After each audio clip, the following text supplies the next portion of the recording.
Hello. This is me, Madam Onça. Today is Totally Tea and Tarot, although it's actually Totally Tea, Tarot, or Beer today, and we'll talk a little bit more about that.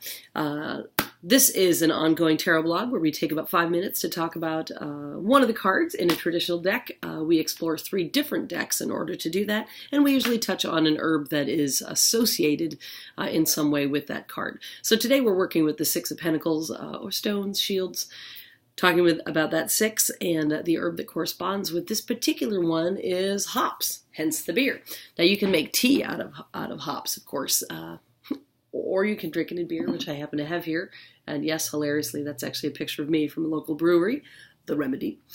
Hops is a nervine, which means as an herb, the traits that it brings as a medicine for humans is that it soothes anxiety, sleeplessness, restlessness. It's been used for ADHD, and I came across some studies that it's being used by Western medicine that's recognizing the powers of hops. They're starting to use it. They're starting to test it as a... Basically, they're trying to legitimize ancient tradition by saying, wait, it turns out that not everything has to come from Big Pharma. So hops as a soothing component are getting, finally getting some credibility. Now I can drink that this week. I could not last week. I actually shot this blog a week ago, and I had such a terrible cold that I couldn't drink the beer, and I was super groggy, and I had to reshoot it. So hopefully today is a wee bit more lucid. So the decks that we're going to talk about today, we will use my very own my Rider-Waite inspired deck, the World Spirit Tarot.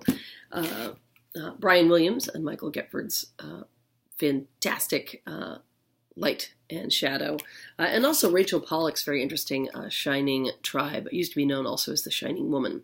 So we will explore these 3 decks in some today. The Six of Pentacles is traditionally a card about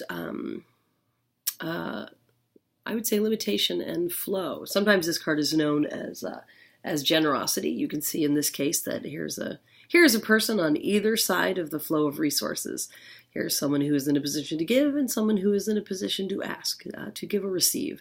When this card comes up, Pentacles, of course, are about the element of earth, things, stuff, the practical. And when it comes up, it is often asking you, where are you in the flow of resources? Generosity and practicality. I myself, again, have been in both ends of this, having lived in Asheville, North Carolina, which is kind of a groovy little hipster city. I always thought of this as the, hey man, can you give me $1 so I can buy my dog a bagel card.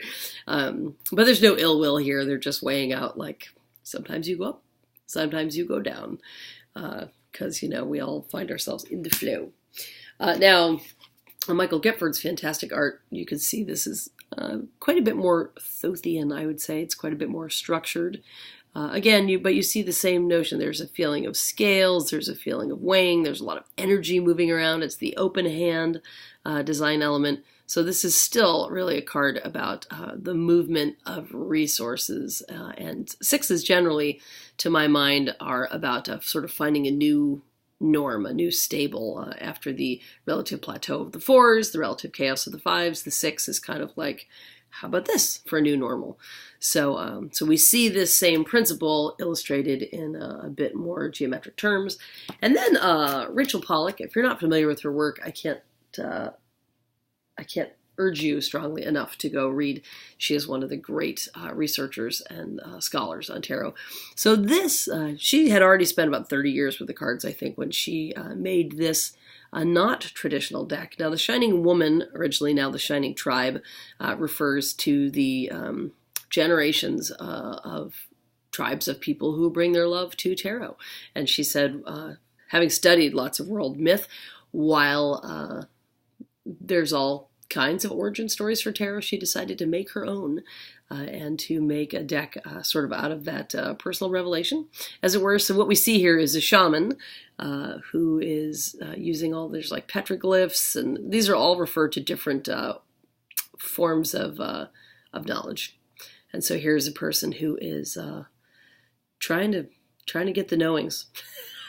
This deck is As you can see, the artwork is, I wouldn't say it's coded because it's intended to be accessible, but it does rely to a certain extent on meditation and personal revelation rather than rote knowledge. Like, you don't have to know what this card is about in order to figure it out, because it's a graphic novel. It spells it out in a picture. This one, while it has a similar energy, asks you to do a little bit more of the work yourself.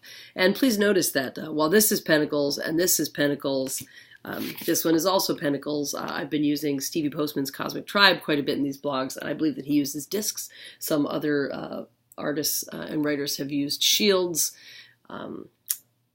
or, of course, in the modern playing deck, that would be diamonds. All of those things come down to a concrete element that represents the world of things and stuff, health and wealth, as we would say. So this card, once again, in summary, describes that flow of resources and finding a new norm.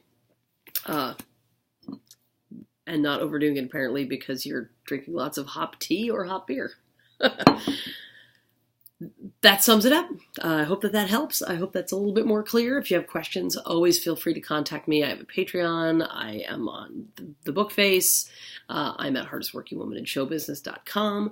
Always happy to answer questions and to explore, because there's so much more to know about tarot. I have only been reading tarot cards for about 20 years, maybe, and I feel like I know this much.